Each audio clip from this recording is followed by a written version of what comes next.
Let's do this fucking thing. How are you doing today, Rodney? Oh, dude, I'm well. I'm well.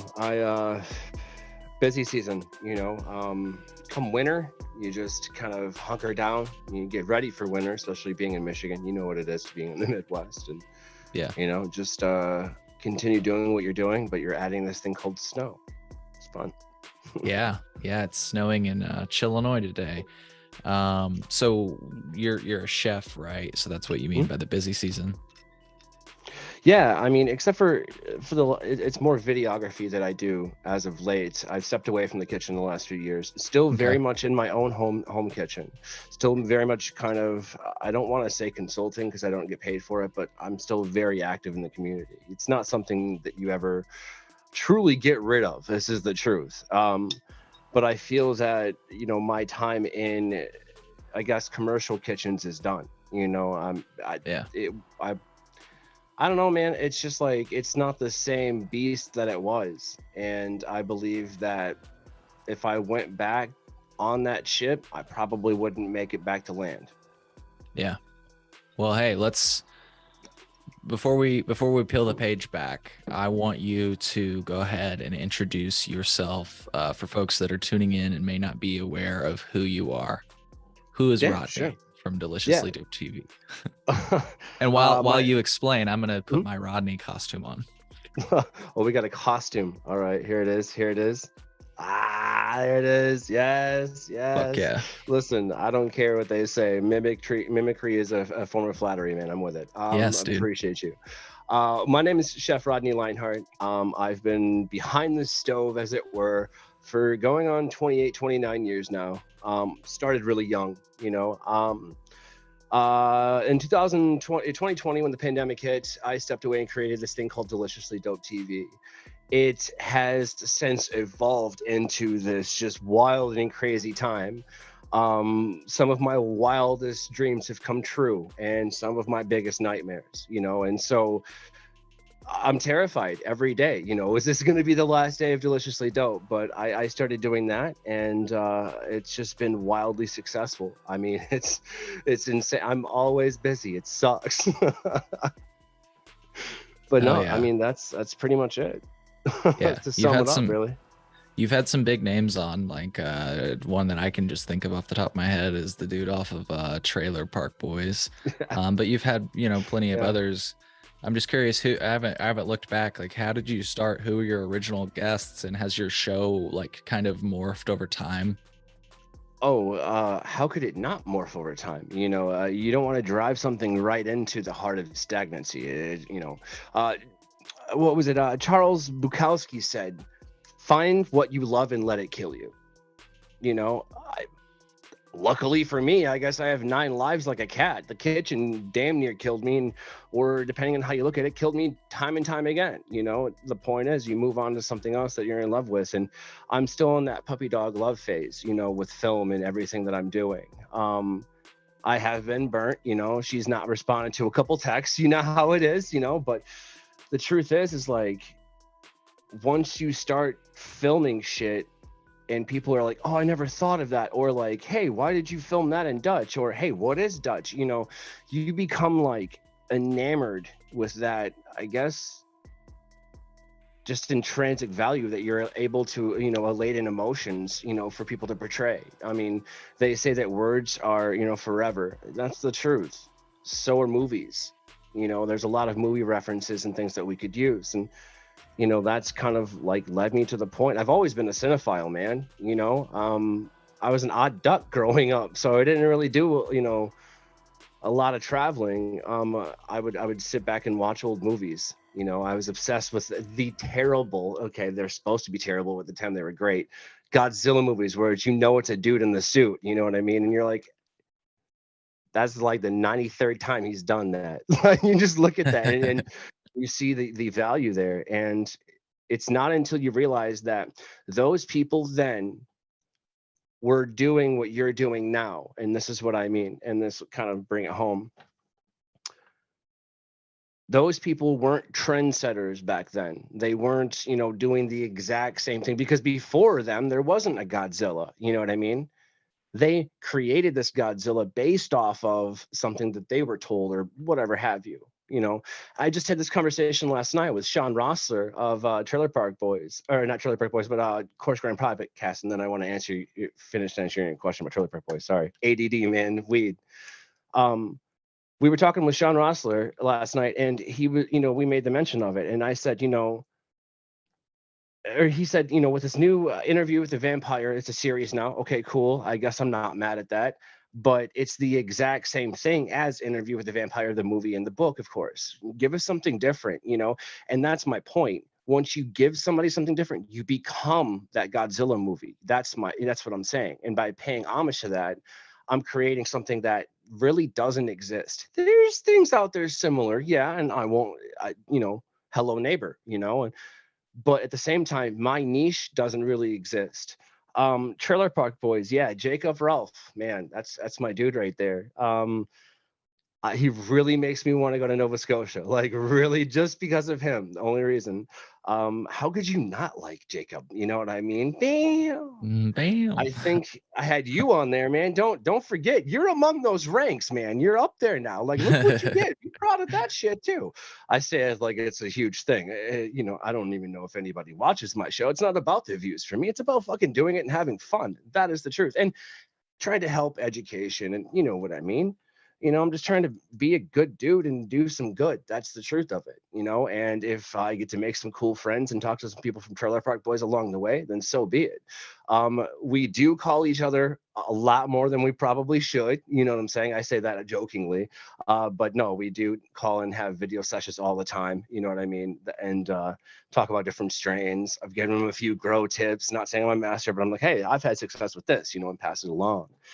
Not the most famous person I've had on the show, okay?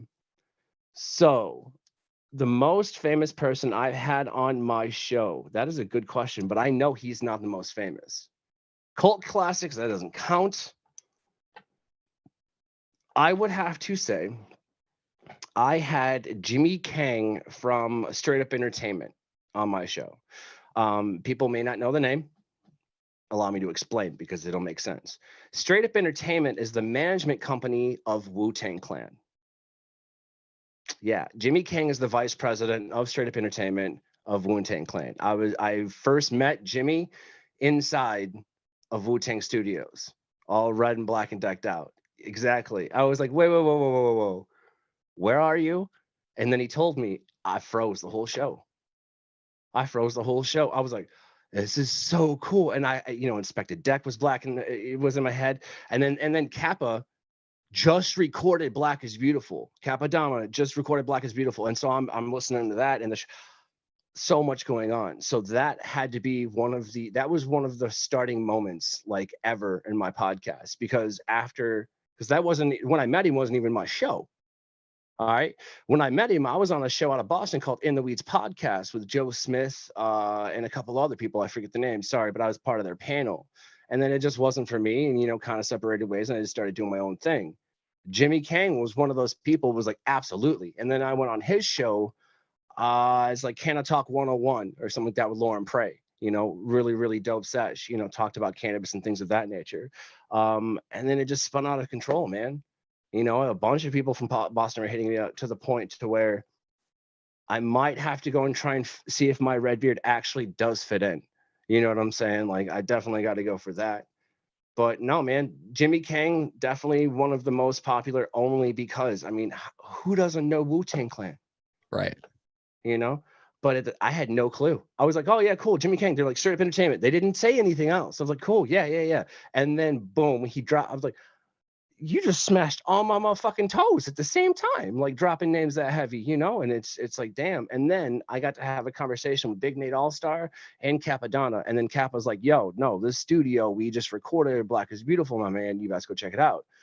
How could you not? So right now, everybody go back to 2020 real quick on Spotify, grab that Black is Beautiful album, scoop that shit up. It's fire. Hell yeah, I talk dude. a lot, sorry. No, you're okay, bro. You're okay. That's why I brought you on to chat, dude. Cheers. What you got there? Water? Oh, just water. I'm fancy. I was gonna say. You can't see shit, but It's a bit. It's just I couldn't water in tell a if you were glass just like bottle. straight up drinking vodka. I was like, damn, bro. Vodka. No, That's I buy this really fancy like it's like carbonated juice fizzy shit because I'm not a drinker, but like it's like that fake ass wine shit because reasons. And the glass bottles are actually from France in French, and I don't want to throw them out, so I do what sure. any restaurant would do with glass bottles, and I clean them and then I refill them and stick them in my fridge. That way I have nice chilled water in glass. Fuck yeah, bro. Fucking That's weird, I legit. know. No, it's not You weird. don't mind if I smoke, do you? Not at all. Not at Oh, all, let's do it. dude. Let's Spark do it. that shit up, dude. It's actually Oh. it's a little rude if you don't smoke, you Well, know. cheers. Cheers. I got this from Red Setter Farms. A little bit of a shout out to those people right there. Had them on the show a while back. Really, really good crew. They were talking about that lemon dozy. If you go back to my episode there on YouTube, you'll find it. And that's what I'm smoking right now. We'll talk about it. But it's fucking good. I'll have to get you some, dude. I have just enough left for you. Hell yeah. Hell yeah, dude. That'd be awesome.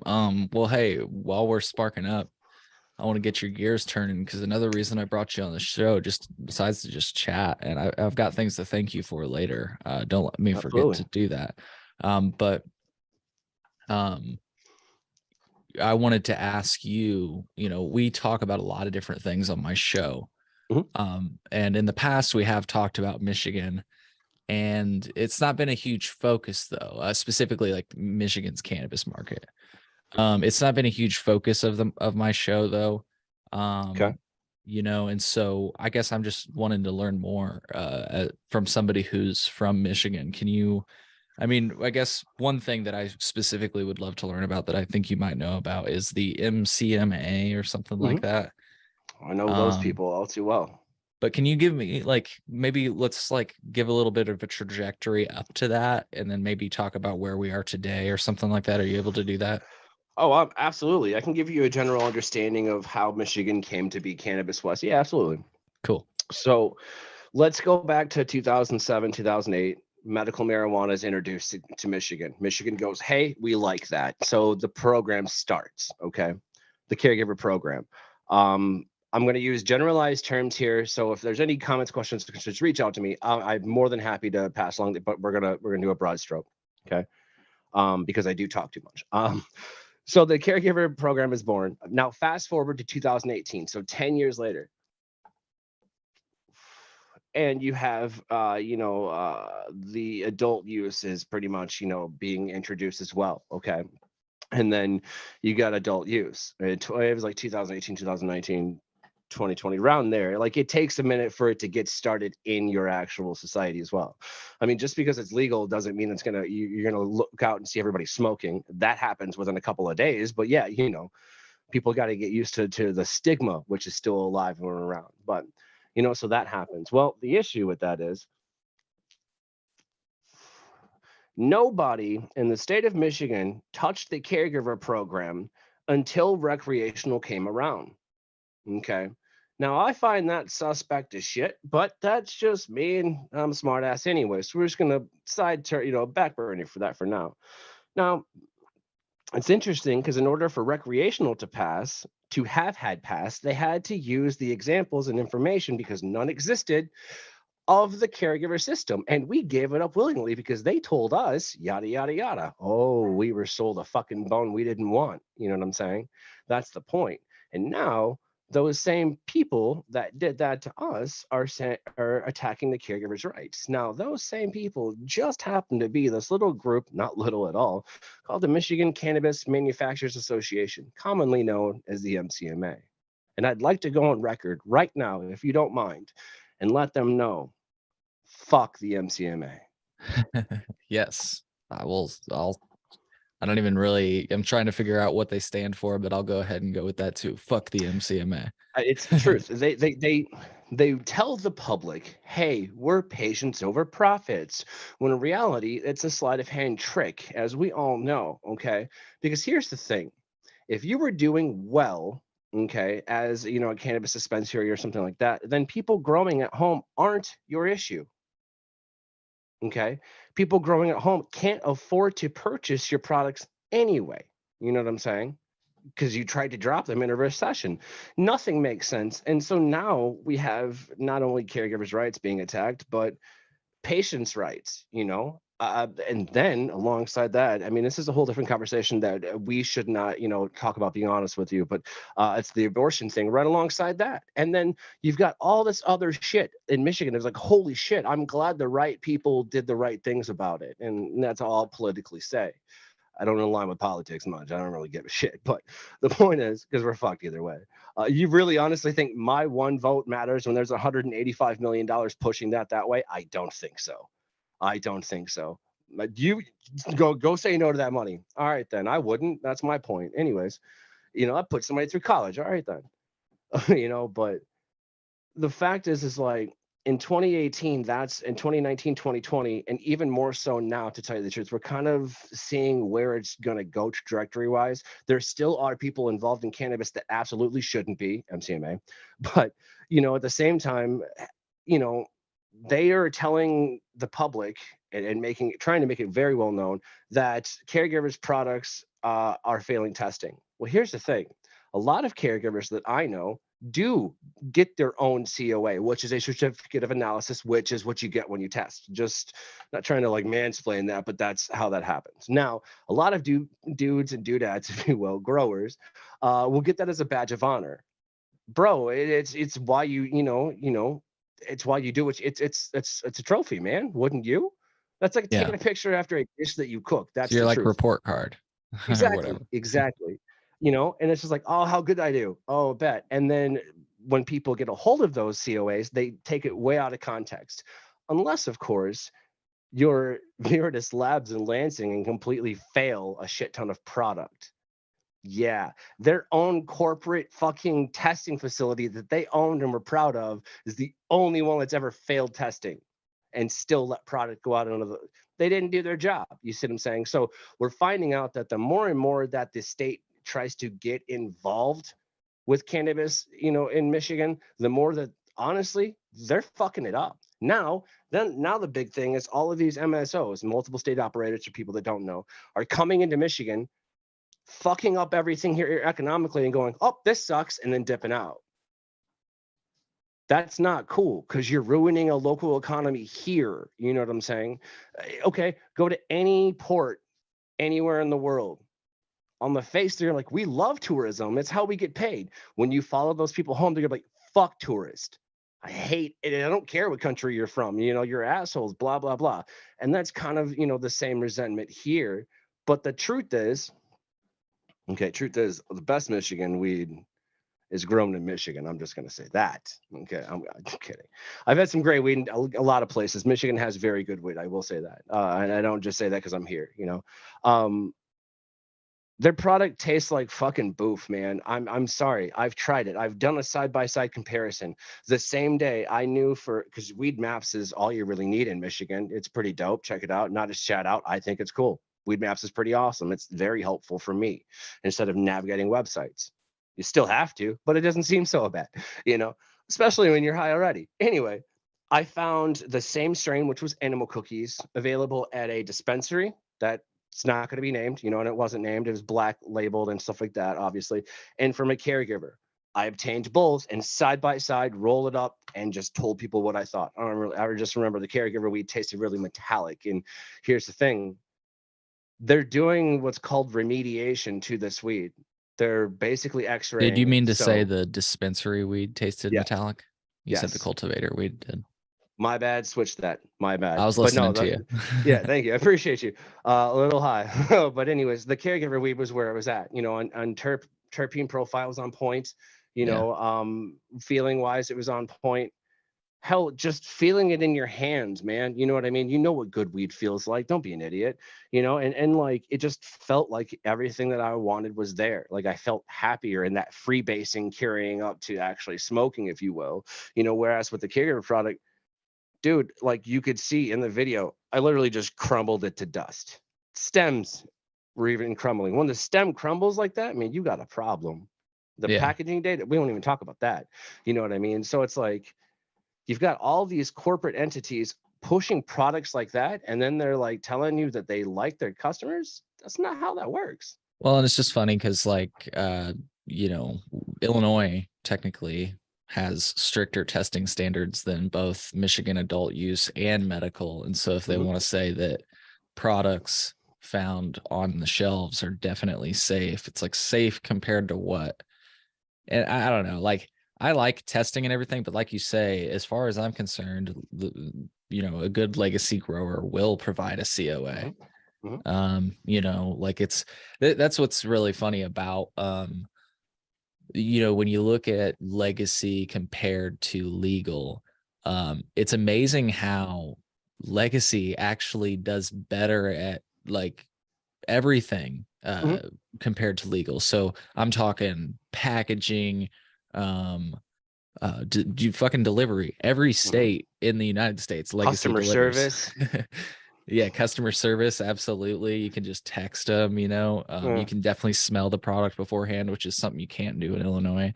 Um, I'm just trying to you know, draw the contrast between legacy and legal, and it's funny Hey, because the yeah, worst these thing that legacy people do is that they always say they're around the corner. They never are, and 5 hours later they show up. But with yeah, that's legal, true.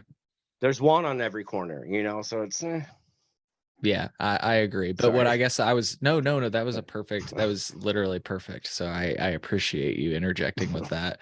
But I was just gonna say that, you know, if the government would just make it easier for all of these obviously talented entrepreneurs to get, you know, go from legacy to legal. Yeah, it would just be a better place, but that would be too easy, right, Rodney? That would make too much sense. See, it makes sense, and that's the problem. And the biggest issue is this: they spend fucking years putting this away. Okay, like locking it away to the point where they thought it was dead. And then when they opened up the fucking boot, guess what they found? Oh, this shit's alive and feral. You know what I mean? Like, and it started taking out guards left and right. And then it's like that whole Resident Evil fucking escaping the fucking hospital shit, and then just stand there like dun dun dun dun dun dun dun, dun, and then you get the new apocalypse fucking iLegend shit. I'm very high, yes, I but was the gonna say point you're is, high as fuck. hey, it's that time, y'all. It's that time. Hey, no, man, I'm fucking jealous, bro. That's some I was like feeling you. I could feel it. I was like, damn, You just dude, got to riff he's with it. But transcending.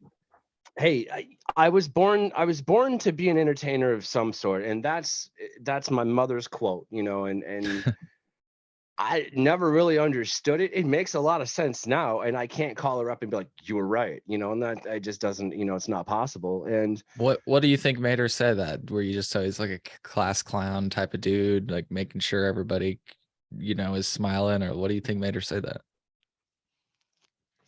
I think the day that I'm able to answer that question is the day that I'm done doing it.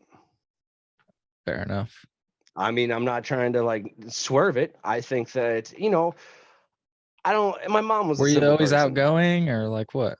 No, not at all. But I didn't mind speaking in public.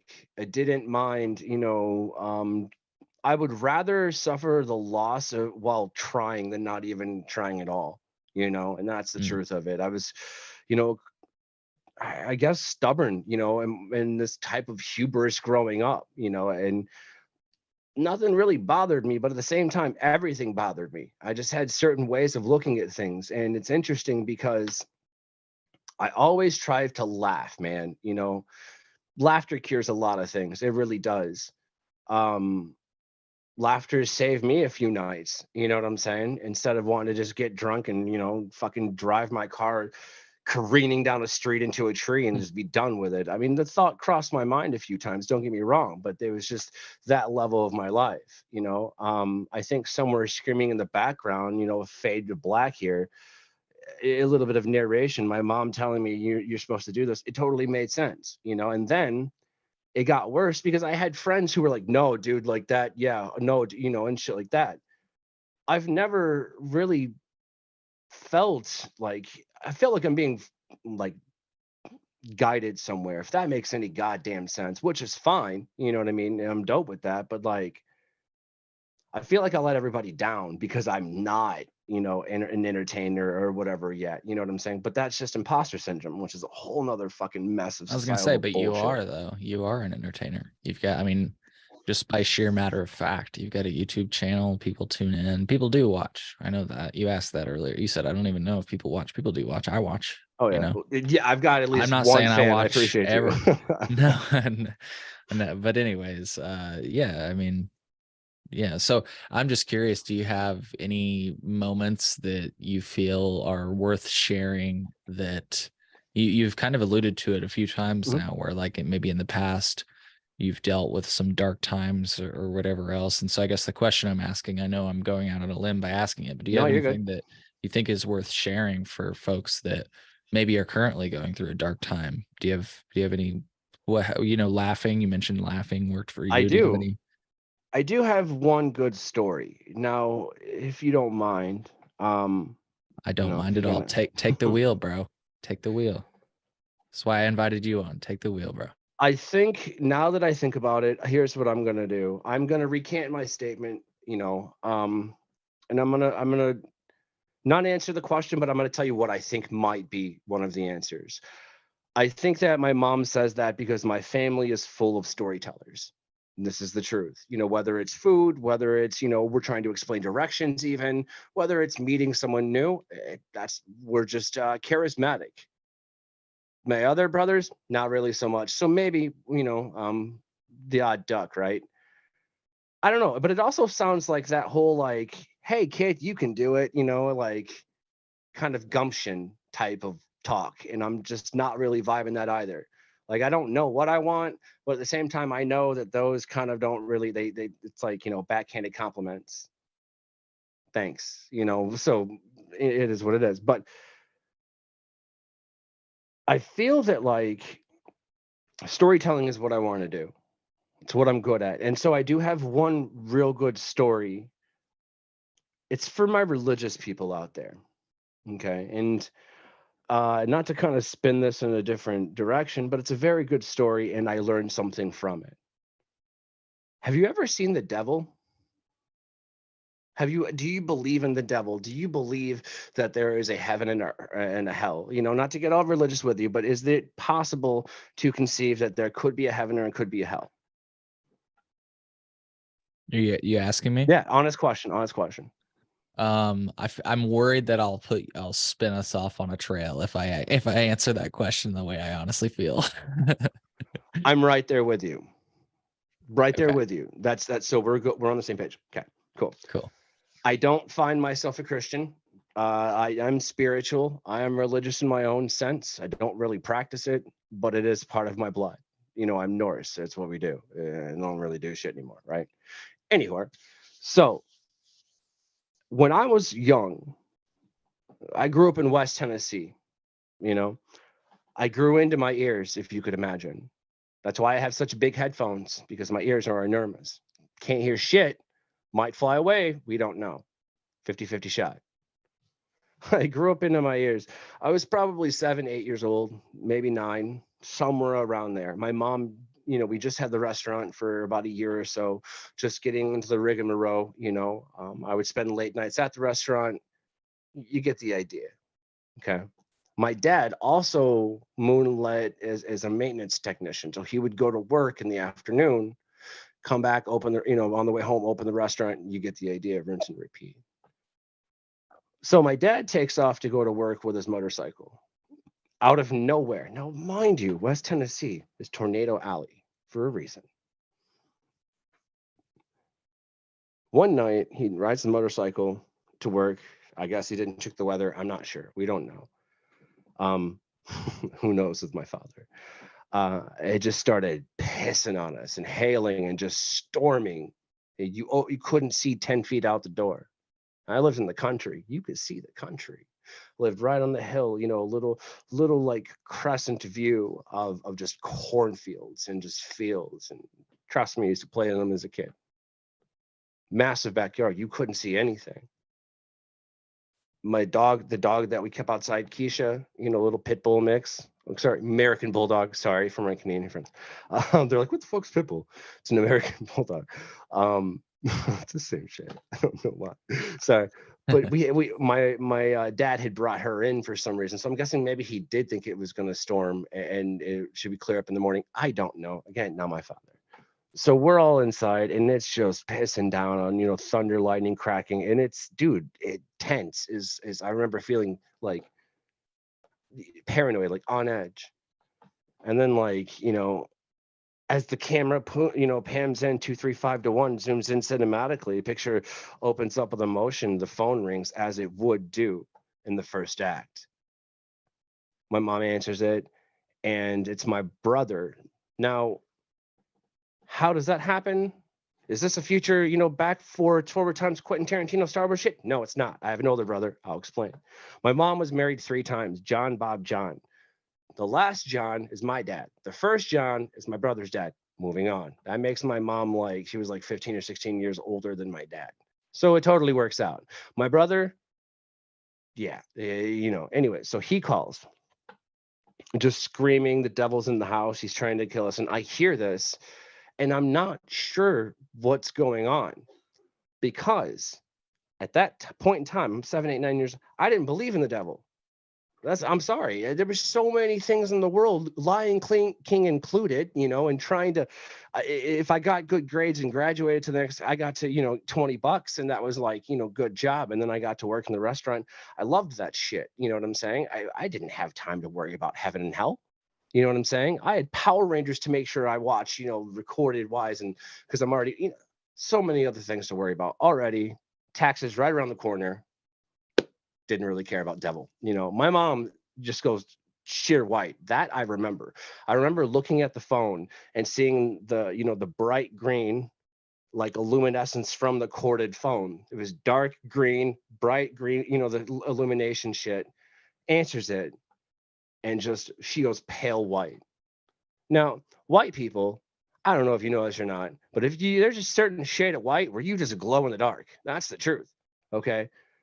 I kind of felt that. I didn't say she illuminated, but like I could see her a little bit, more pale because of all the candles that were, like there. I could see there was a visibly an issue. Sure.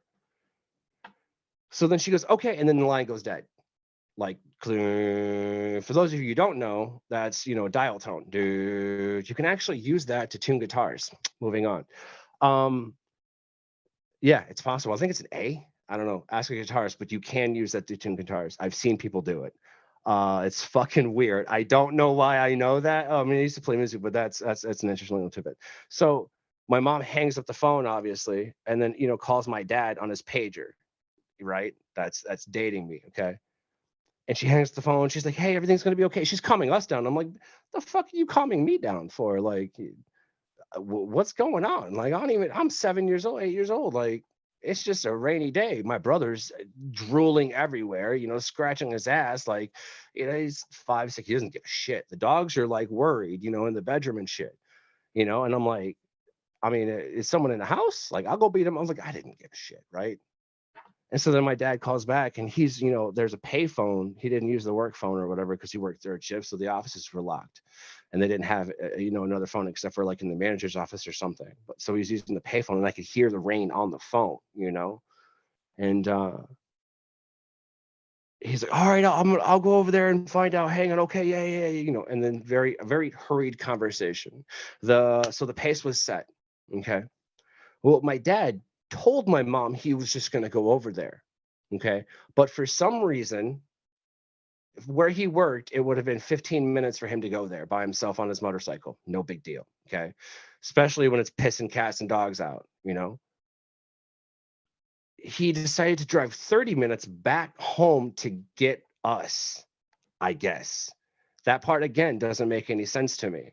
But I remember we all loaded up in my dad's little S10. He had like a 1987, 1988 Chevy S10. It was a stick shift. And it worked out because they had it was like the third row seating, with the you could sit behind the person that's driving kind of down and then buckle yourself in.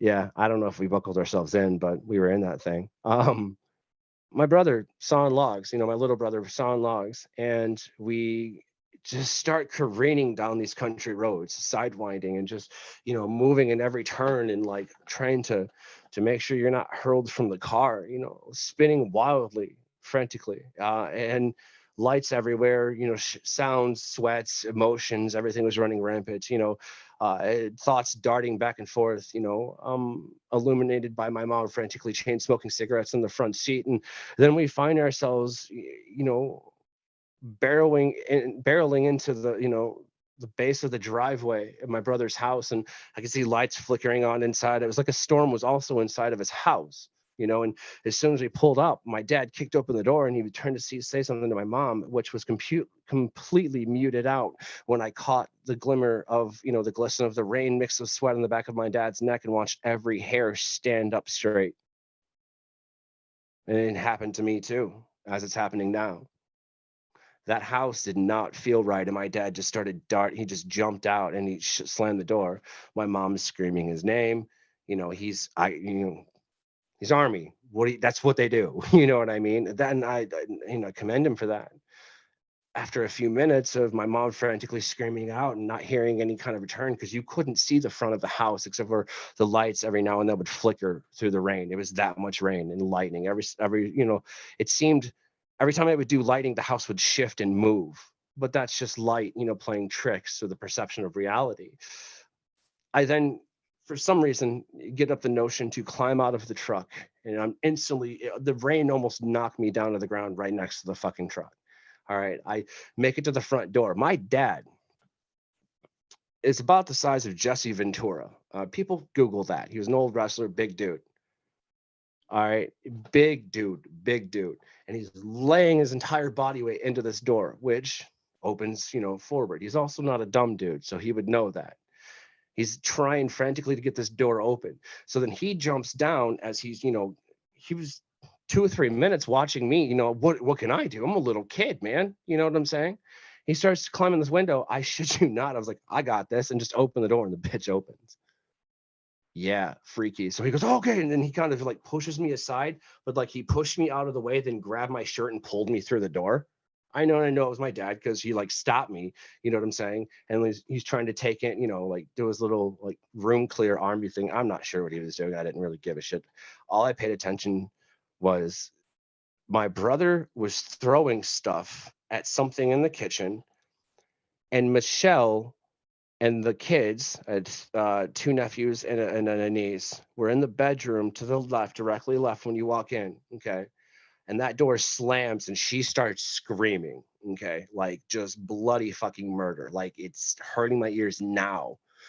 And then I look forward to where the kids' room is. There's nothing there. You can't see anything in that hallway, and it's like darker for some reason. And then there was like a small staircase that went upstairs to an office that you really couldn't make out because the door was closed at the top. And then around that was, the bathroom where, you would walk in, and they had the really cool iron tub, if you will, it was a farmhouse. So a farmhouse bathroom, very typical of that. And then you would spin out on the side of that wall, and there's your living room. And then behind the living room, through the wooden arched doorways, was the dining room. And then you would turn immediately to your left to a galley-sized kitchen that would go out to a back porch straight up the house. Very farm-style house. And my dad smashes into that door. And then as soon as he smashes into that door, the door slams behind him. And my dad I can see him jiggling the glass. I can still see the glass knob on the other, just frantically jiggling and slamming on the door. What do I do? You know what I mean? What do you want? So I turn to my brother, because my dad, it's my dad, I was like, he's got it. He's, no one can beat him up. He's got it. So I was like, he'll handle that. And so then I turned to my brother, because my brother's screaming. That's all I can hear now, is my brother just going, no, don't let it get me. Fuck you. And just going off on something that's in the kitchen, And so I come around, because you couldn't really quite make it out, because at this point she had like some big ferns or some trees or stuff in this little corner, I guess, trying to negative space or something. I'm not sure, but you couldn't really make out what was going on. So you had to walk around, and I did. And I saw, and I looked to my brother, because I didn't think to look anywhere else. It's my brother. He's my older brother. I'm here to help you, bitch. That's what we're going to do. And so I'm looking at him, and he's just as pale white, throwing just anything he could grab his hands on. At one point, he threw pops, soda pops. I remember he was throwing knives, silverware. He threw a bowl. There was just just everything he could grab off the table. The table's knocked over and stuff. And I heard like this like, it was like a deafening silence coming from the kitchen. I know that fucking sounds weird, man, and I'll always remember this. And I walk in, and I go, "Who are you mad at?" And I turn over, and I, oh man, I see this figure,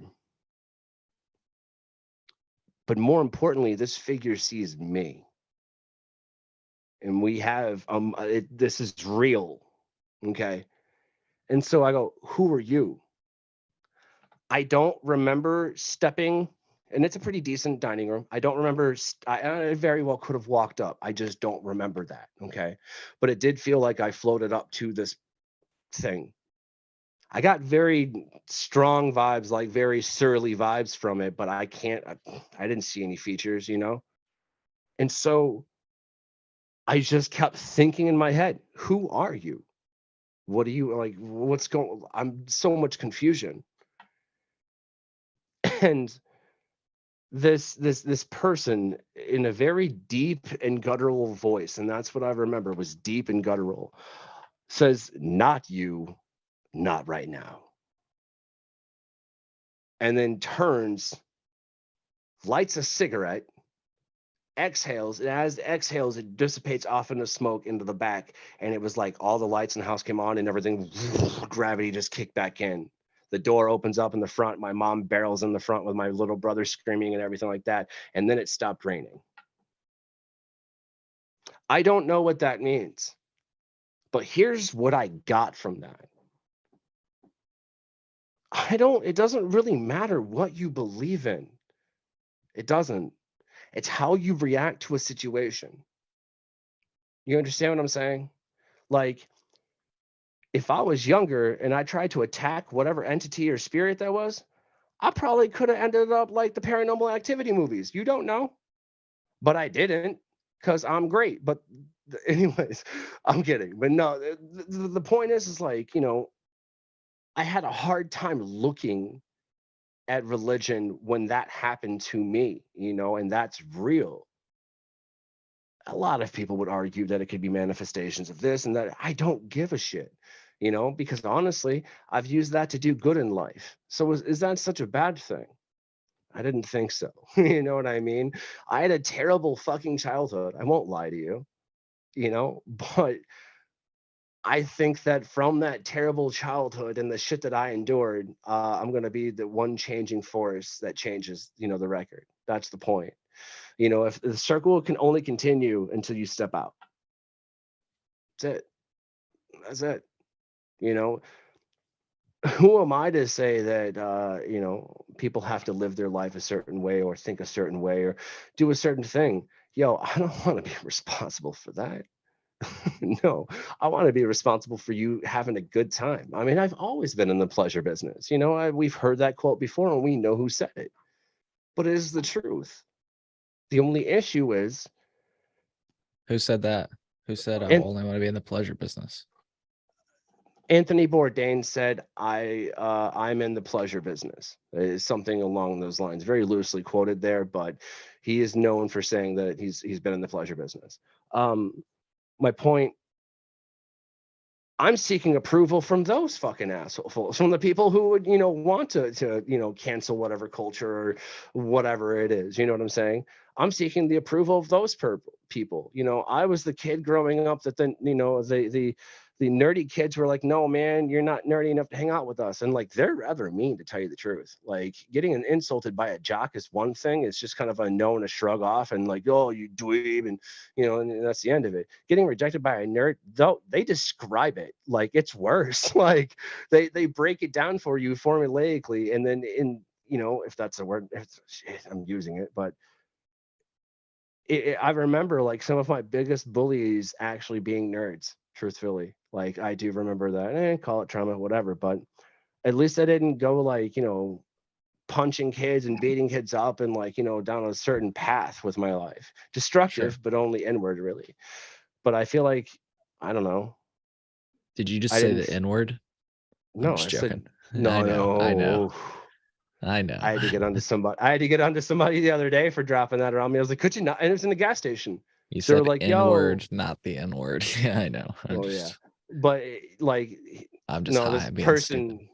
this person straight up said it, and I was like, could you just not? Like, that's part of the problem. And then like Yeah, the that's cashier awful. was clapping, and I'm like, well, you're right, but like, don't do that. He just needs to leave. You know, there's no place for racism anywhere. Yeah. You Yeah. know, but it's. I want people to take this away. If you've just listened to me drone on, as much as I get a chance to talk about myself, and that's great and all, it's not about me though. It's about taking what I've learned and taking what I've known and passing that on. I wouldn't have been able to do this if it wasn't for chefs like, Augustus Escoffier, the grandfather of everything, Paul Bocuse, Anthony Bourdain, Gordon Ramsay, Marco Pierre White. Do I need to keep going? If I'm that generation who was on the receiving end and watching, Food Network Star or this and that. I watched these things, man. No one's writing about that perspective yet. You know, sure as shit, nobody knows how to because we were told back then, keep your fucking head down at the cutting board and don't ask questions. Well, how the hell am I supposed to learn to ask questions? Now you're in dishes. Well, yeah, I did a lot of dishes, but that's my point. You know what I'm saying? Like, you got to do a lot of dishes to learn the rest of it. A lot of people, when you ask them, why are you cooking? They will tell you for a paycheck. That's the truth. And then you hear, because it's passionate, or I find a passion in it. Well, then why doesn't your food taste passionate? I've made some terrible meals. No one's fucking perfect. That's the truth. Nature herself isn't even perfect. But we love her for her imperfections. It makes her her. Whereas, failing a few meals here and there, when you ask me to cook something that's not out of, my forte, yeah, if I fuck it up, I apologize. It's a terrible meal. You know what I'm saying? I would hope that in this lifetime I would get a second chance to impress. If I'm only given one chance, then I don't like that scrutiny, and I no longer want, to associate with that. I'll take the L. Yeah. So People don't what? understand that. Yeah. While we're talking about chefs, and it's on my mind, I wanted to thank Mhm. you. Before I talk about the chef, you've made some really cool, like, you've sent me some really cool stuff. We message each other, we're sending messages back and forth, and you've sent me some really cool stuff. Namely, you tipped me off to Innovative Industrial Properties, which is, a company that kind of, for folks that haven't listened to the episode, or the episodes in which we've talked about this, it's a company that buys up real estate and leases it back to cannabis companies here in Illinois, but all over the United States. You can look into them. Innovative Industrial Properties. So thank you for Mhm. that, because that was really cool, and digging into that and learning how all that works. It was really fascinating. Another thing you did, was hook me up with, Hell's Kitchen chef. Speaking of Gordon Ramsay, Mhm. right? Isn't he? Am Mhm. I high? Okay. Yep. I'm not totally like familiar with all this stuff. You're more familiar with that stuff than I am, so I wanted to be sure. But yeah, you hooked me up with Heather, who was a Hell's Kitchen chef and cooked one of Mhm. the last meals for Dennis Hoff, a pimp, Mhm. a licensed pimp, a legal pimp in Nevada. And that was a really, really cool interview that Mhm.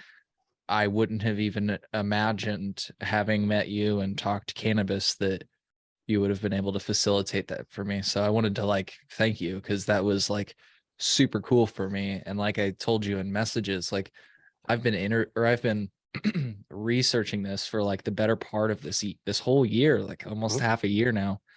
And so for you to have given me that, like, or for give it, introduced me to that person, that just meant a lot to me, and that was really cool of you, and a cool experience for me, because like she sent me several Mhm. photos, which we'll include, or try to post, as much as we Mhm. can, of her with Dennis Hoff on the last day he was fucking alive. Like it Mhm. was crazy, So Mhm. it's just weird how that all worked out, We won't talk about how, and I'm a very humble individual, so I thank you. But there's who wouldn't do that, right? It's funny because Oh, I should watching that also say, happen. I'm Sorry, sorry, I have to you're cut right. you off and say You're right. that when I asked you what can I do to, like, I was like, dude, this is such a huge scoop when I've privately asked you what I could do, and you literally told me donate to St. what Jude's. was it? St. St. Jude's. Jude's. Mhm. And I was like, okay, I could do that, but like, what do Mhm. you, you know? Yeah, it was an interesting response. I didn't expect it. And in fact, I tweeted it, and a lot of people retweeted it and favorited it. I didn't say it was you at the time, but if you Oh, were sorry. wondering, that was Rodney. So, I look at it this way, man. I mean, I'm a very blessed individual, blessed by whatever gods you want to, whatever positive connotation you need to put to that. It's the word I'm using, and I appreciate you. I do, and I appreciate, namely, what you do with your community. So obviously, if I've got some kind of, fucking, bridge or something, I'm gonna connect it, man. I like watching that. That's what it's about. I would rather see someone else succeed than try and succeed myself. I've only gotten so far in life, and that's cool. But if I can, nail something, then I'm gonna try to. And I found it interesting because you dropped Dennis's name, and I'm like, that name rings a bell. And I was like, and I fucking know why. And before I said something, I had to go and confirm that it was, Dennis, and it was. And I was like, what if I could put you with a person who was, the day he died? And you're like, no way. Because here's why, and the story why might surprise you. So when it happened, I thought she was like an assassin. I thought she was sent there by Hell's Kitchen to assassinate him or something because he died. She came back home on a plane to I didn't know what was going on. I was also very high when it happened. It looked really sketch and sus at the time. So I was just like, we're just gonna chill and let this kind of blow over. She never went to prison. I just assumed that it was natural. It was unfortunate drug use and things of that nature. I think it was a myocardial infarction. Was it a heart I attack? actually, yeah, I think it was just Yeah. a heart attack. I don't know that they directly said it was a result of They drug didn't use or say anything, they but didn't say that. It was that's my own personal opinion just by looking at the way that he lived his life. But that's nothing negative reflected towards the man. It's fine. At the same time, it's just being friends with Heather. You know what I'm saying? And then watching this entire thing happen, I'm like, oh no, I'm gonna watch someone actually go to prison. Like this is crazy. And then I kind of like tiptoed through the tulips for a couple of years with it. No, I'm just kidding. We were always friends. I straight up asked her, I was like, yo, what happened? She was like, I'm devastated. He was such a nice guy, yada, yada, yada. And she was out there with another, I think, another contestant from Hell's Kitchen. Mhm. Um, Absolutely mortified at what happened, man. It's shocking. That's traumatic as shit. I remember she didn't use social media for a month, and I have her number, obviously. And she texted me. She was like, "Man, I'm not right." I'm like, "What do you mean?" She's like, "I wasn't attracted to him, but like I was attracted to his energy. Like I liked that energy, and he was just a chill dude, very down to earth." And like she was describing, a lot of these things. I was like, "That's cool as shit," but like and that's really when I started kind of, helping her with stuff. Like, you gotta let that go. You know what I'm saying? Like, you gotta keep going, keep on trucking and shit like that. And that's how I got to know her, man. A little bit here and there. And then Yeah. after that, like, just kept in touch. And then fucking fast forward to when you were talking about it, I was like, yeah, I want to see where this goes. You know what I mean? So I was like, there we go. That's awesome. That's awesome. Well, thank you again. Yeah, because the Absolutely. story she had was super cool, and like, She's super um, cool. yeah, she was super cool. She was pretty cool. Yeah, I was just cool to be able to recount. And we even talked after the show and had a bunch of stories that I can't share on air, that were pretty wild. So yeah, it was crazy timing how that all worked out, and I'm thankful to have been able to connect with her. And the fact that she was a Hell's Kitchen chef, I didn't even fucking realize that until she Mhm. like dropped it, and I was like, damn, I mean, that sounds familiar. That, like, when she said Hell's Kitchen chef, I was like, yeah, that sounds pretty legit. Mhm. You know. Mhm. So Imagine having a person who's been on TV, national TV like that, um, call you and be like, "Hey, I don't know what to cook for dinner tonight."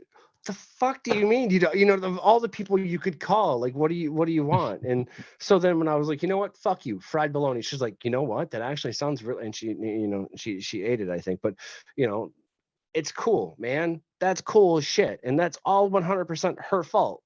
Yeah. 100% her fault. She didn't have to be friends with me. Well, we will be the episodes are actually out right now. So for folks, if they're interested in seeing that episode with Heather, it's Go watch it. chillinois.net/sex. And actually, she gave me, yeah, so chillinois.net/sex. She gave me what I think was a compliment. She said that my conversation, and I think she said this actually on the show. So you saw, Okay. you can hear this. She said our conversation reminded her of a conversation with you. So I Oh don't know whether or no. not to take that as a compliment or if she was Oh like saying no. something about you, but So I'm just listen, joking. here's no, you're right. You're right. Here's the only good thing that I can actually do for my viewers, followers, people listening to my voice. Pretend you know me, and then when I'm dead, take a day off work on me. You happy? That's it. That's the only positive thing. I'm kidding. No, I think that's a good thing, man, because she's good people. She really is. And I really like watching her raise her young son. You know what I'm saying? That's really cool. A little intimate, and yeah, we're friends, so it's not weird.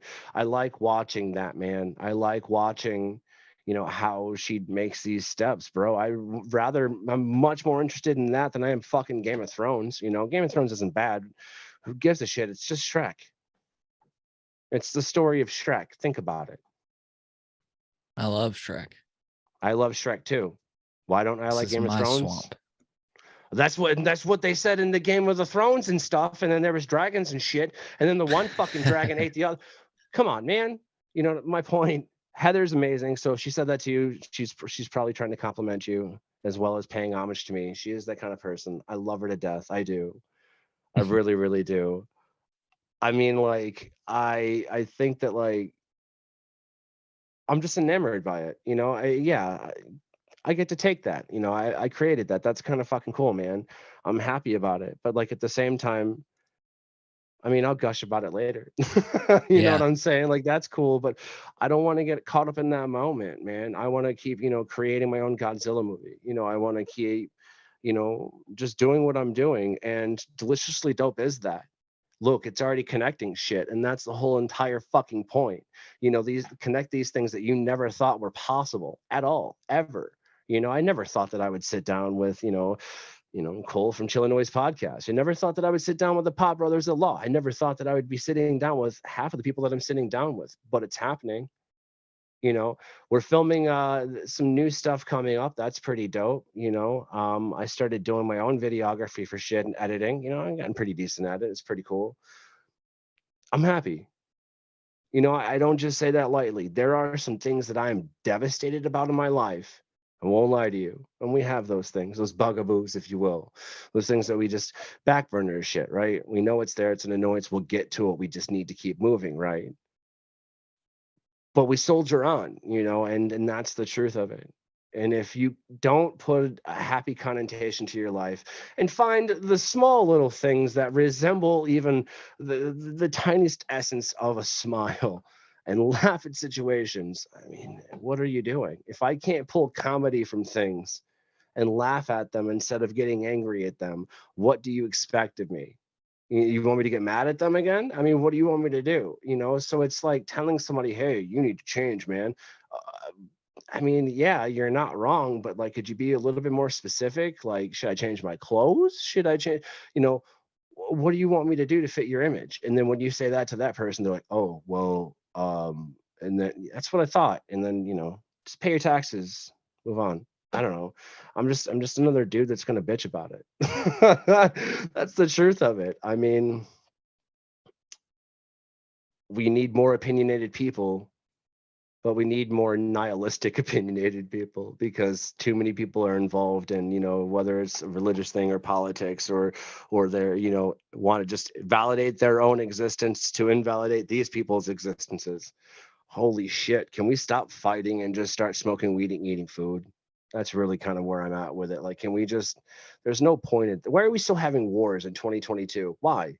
Why are we actively, having to, why is the government's having to apologize about testing, using a fucking prison, a privately owned prison as a testing facility with agents, what was it, agent chemicals from Agent Orange. They just apologized. Oh, sorry guys. Are you kidding me? We won't talk about, Tuskegee if we want to go back. We don't want to talk about, all of the fucking, prisoners, or excuse me, not prisoners, but children, Native American children's bodies that they found buried in Canada. We don't want to talk about the fucking, the unniceties of the world. We want everything rainbows, butterflies, and cupcakes. Those are great things, don't get me wrong. But the problem is, life isn't always going to be pretty. So you're telling me that watching two geese and their family, kind of go off into the sunset and the lake is kind of beautiful and elegant and shit like that. You're right. That's dope as hell. I dig it. But at the same time, what if one of those ducks got eaten by a crocodile? Not so much beautiful, right? Didn't think so. That's my point. So you have to understand that there's balance to all of things. If we can't balance things out, then how are we going to, even achieve social equity, true social equity, things that are, for the people, by the people, etc. How are we able to sit here and say that we fully understand if you don't see the opposite thereof? That's what people don't pay attention to. So to, sum up my very long-winded point here, I just want to be a better person by passing on what I learned from better people about being a better person. That's it. And smoking weed. Hell yeah, dude. Hell yeah, man. Well, it's every Sunday, or no, sorry, every Friday. I was thinking about my podcast. Every Friday, there's a new Deliciously Dope TV episode of Deliciously Dope TV, correct? You got it. Yeah, every Friday, 7 o'clock, primarily on YouTube. That's a platform that I'm playing with. Also, yeah, real quick, Pipeline. Let's used to be WeedTube. Let's give them a huge shout out right now. I love their platform. Love everything that it is. Yeah. I've been a fan of it for the last few years now. You're going to see some older content on there from you and me. Definitely go check them out. It's called Pipeline now, I think. Yeah. Yeah. Well, Definitely it's go still the check that Weed out. too, but their social media platform is called the Okay. Pipeline. Yeah. Little confusing, y'all. We'll figure it out, but it's cool. My bad. But no, It's all good. I think I'm going to be sitting down here soon with someone from WeTube/Pipeline just to get kind of like, yo, where did this come from? I dig it. You should. They're cool people. Well, hell yeah. But that we're on there. We're on Instagram, obviously, DeliciouslyDopeTV. And then on Facebook, I can't post lives on Facebook because Facebook sucks. So, YouTube really is the best place to catch us. We did have a website until someone stole it and I refused to buy it. So I'll make another one later, but we'll get to that. But yeah, man, I mean, pretty much anywhere. Sweet. Now that I think about it, like what I do really isn't that important. Really, I mean, it's kind of depends on how you look at it. That's true. I guess I really want to focus on like connecting people, and that is the truth. I want to, you ever had shashuka? No, but it sounds interesting. Yeah. Do you like a tomato-based sauce? Shashuka.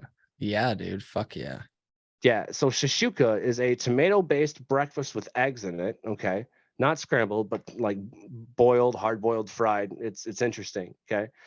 And there's different variations for it in different countries. There's an Italian variation, obviously from Italy, true Italy, New World, obviously. Then there's Irish variations. I've seen Hindu variations. I think I've seen a Hindu variation, but shashuka, the one that I really like, is from Africa. It's got tons of cumin and shit in it. There's like these rare little. I'll update your recipe, dude. You definitely should check it out. It's a breakfast, kind of dish. Yeah. Really, really good over rice, from what I understand. And then wakacha. I think it's called wakacha or wakata. Wakaka. I butchered that. But basically the gist of it is any protein, any kind of meat with rice and beans, then go. You know what I mean? It's very simple. And I'm finding that, well, I'm done watching Americans fuck food up. Yo, random question. What is on your hat? What does it say? Artifact? Is that a brand? It says Artifice. Yeah, that's actually one of my favorite bands who are also from West Tennessee. Gotcha. Yeah, shout out guys. They just got off tour. One of their last shows on tour, their last tour they were just on, they actually stopped and spent the night at my house, and we got fucking high as balls. So it was gnarly as shit. Love those boys. Been a huge fan of them ever since we were growing up. Got to, shout out, man. Check them out, artifice.com. Okay. Interesting. I was just wondering. I didn't know if it was like what it was. So They actually had a show planned for Chicago on their tour, but it fell through because the promoter sucks. That's the truth of it. Their words, not mine. But I was going to hit you up and be like, hey, you should go to the show, get in for free, chit chat with them, smoke some weed, blah, blah, blah. sure. It didn't end up doing the show. So, but they do love Chicago. So, Fuck yeah. Well, who doesn't? Who doesn't love Chicago? Well, yeah, man. Speaking of Chicago, if you ever go there, holler. We can definitely put the air horn on that so that you can connect with our fellow Chillinoisans. Is there anything anything else you'd like to specifically talk about? You got any cool new upcoming episodes you want to plug? I'm not exactly sure when this episode will drop, so keep that in mind. But hey, no worries. if you want to plug any recent episodes that you're really proud of or anything else, go ahead. I mean, yo, check it out. That's the truth. Talking about myself and making my own plugs is something I'm not very good at. My manager would tell you something different, but she's like, you gotta do it. I don't give a shit. To like pull out my phone and be like, who was even on the show? Because I just fucking forget. I'm not good with names and stuff. I do have, the new episode this week coming up with Sean Rossler from the Course Grind podcast this Friday, 7 o'clock Eastern Standard Time, PM. Check it out. If you play Xbox, Friday, you play Call of Duty. 18th of November. Yep, this week. Yep. Listening. If you play Call of Duty, the new Modern Warfare, hit your boy up. If you message me, I will add you. I'm not very good, but I will talk a little bit of shit here and there. That's pretty neat. I don't know. I just got back into playing video games again. That's kind of cool. I don't know why that's important, but I do need like more friends. So, there's something that I did want to ask you, if you don't mind, not to kind of turn it around or something, but I am very curious, and this is a question that I've been having from a lot of professionals, that I've worked with now, be it whatever medium I'm using. And if you need to take time, fine. Since you began Chillinois podcast, since you began down this road of what you're doing, what is one thing that you've learned that you would say is the most important lesson?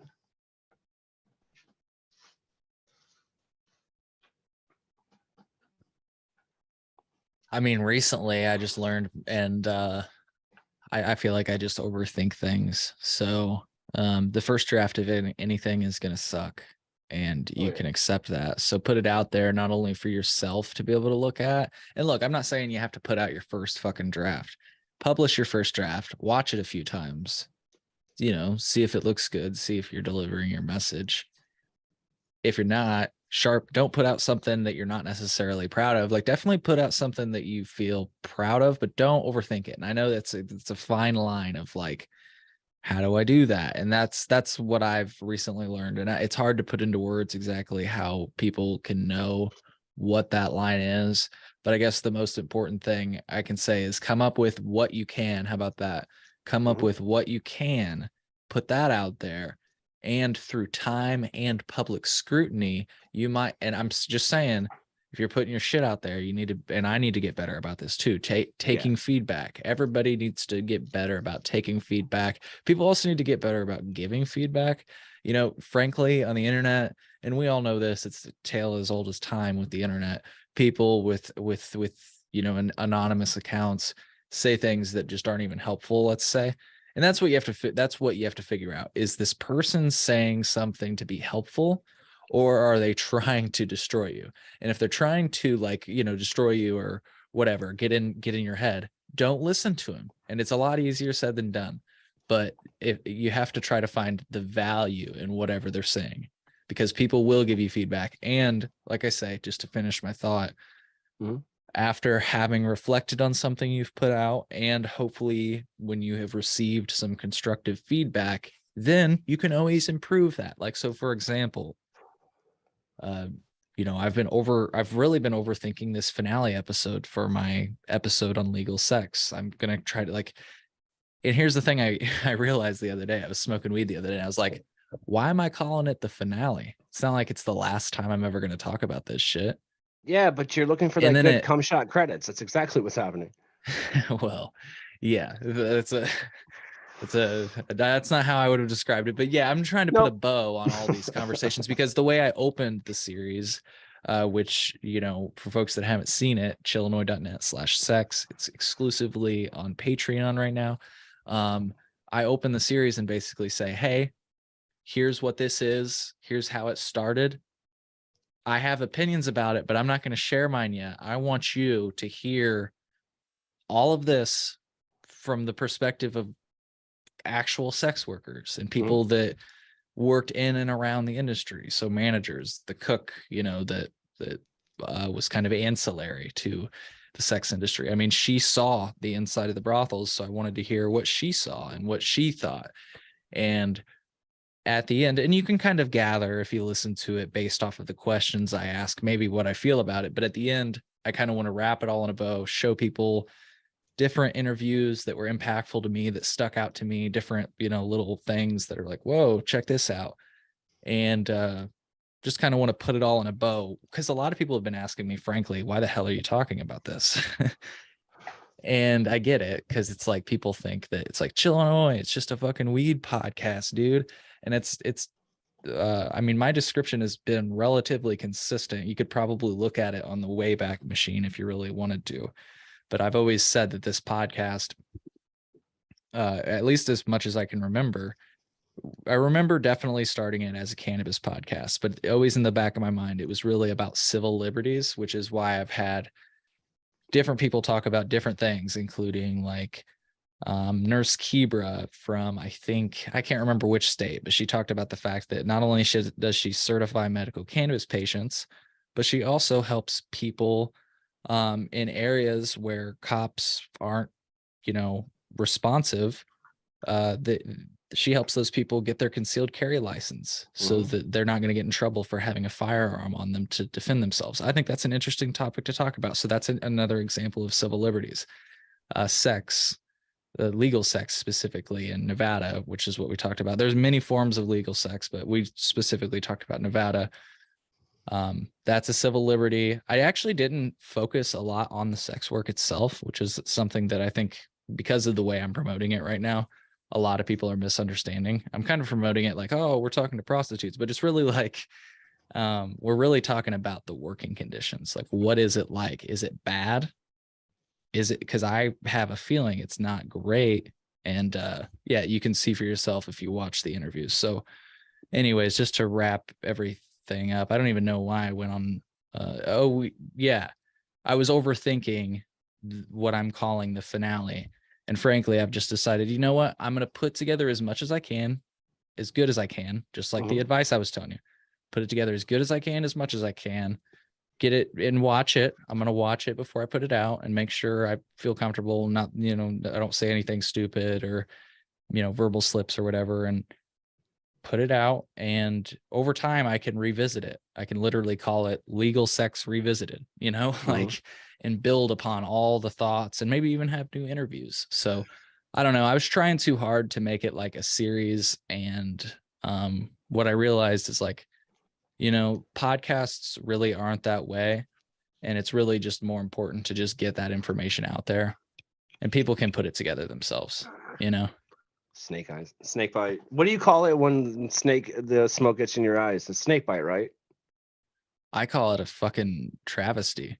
Yeah, it is a It travesty, but sucks. yeah, it But I don't does. know. I don't know. But no, yeah. I've never heard that before. But anyways, yeah, sorry to be so long-winded on your question, No, but I hope I answered and it that's for you. fine. You did though. You did. You answered it the way that you were supposed to, which was, you know, the way that you did it. Otherwise, it wouldn't have happened.